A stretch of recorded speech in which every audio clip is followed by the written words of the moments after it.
Hi everyone, my name is Sharon Clay. I'm the curator of animal programs here at Turtle Bay Exploration Park. And here with me today is Mesa. And Mesa is an Arizona Blonde Tarantula.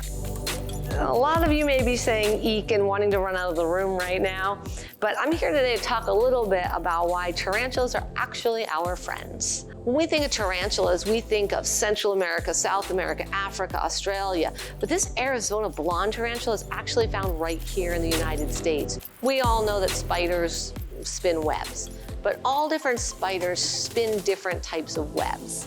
And webs help them to catch their food. Their webs are around the ground. Now this number one can catch insects, but also they can use for some sort of bedding sometimes. They'll use it to protect the entranceway to their burrows as well. So they use their webs for multiple purposes. You may notice that she is very, very furry or hairy. And these hairs on a tarantula are extremely important to keep them safe. So they're called urticating hairs. And urticating hairs are important because they irk you. Yeah, they irk you because when these guys get scared, they take their back leg and they flick it like this, and they flick those hairs off into a predator's face. That makes them itchy and sneeze, kind of like getting a whole bunch of itching powder blown at you. And while those animals are sneezing or scratching their eyes, this little guy, or this little girl I should say, runs into a burrow to stay safe.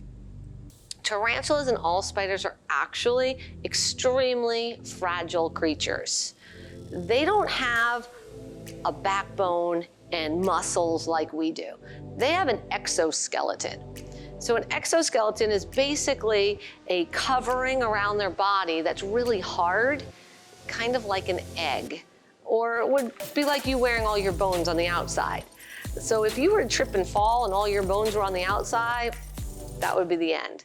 If I were to drop an egg from right here, yeah, that would be the same thing as if I were to drop this tarantula. So Mesa here is very, very fragile, as are all spiders. So they don't really want to hurt you. They just want to stay safe. So they've got a lot of really cool features, like the urticating hairs we just talked about. People are scared of spiders because they have 8 legs. Anything with that many legs, or no legs at all, we have found people tend to be a little bit nervous about. And that's okay to be scared, but let's just take a moment to understand them a little bit. They want to eat bugs. They are venomous, so they can kill bugs. She has got some pretty gnarly fangs, but those fangs are called fixed fangs. So they're stuck underneath here, and she couldn't bite me right now if she wanted to. They actually have to rear up and then come down with those fangs. They come down with the fangs, it injects the venom into an insect. That venom is about the same protein makeup as a bee. So it would be like getting stung by a bee for us.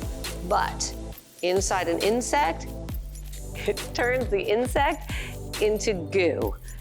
Kind of like an insect smoothie. And then they just slurp it all out. That's what their venom's for. It takes a long time for them to keep developing this venom. They don't want to waste it on you. Now, also, these guys live in burrows on the ground. And predators like to eat them as a snack. So we said those urticating hairs also help, but they also have hairs all over their legs. These hairs act like whiskers. They sense vibrations, actually. And so if they're feeling really heavy vibrations, a predator's near.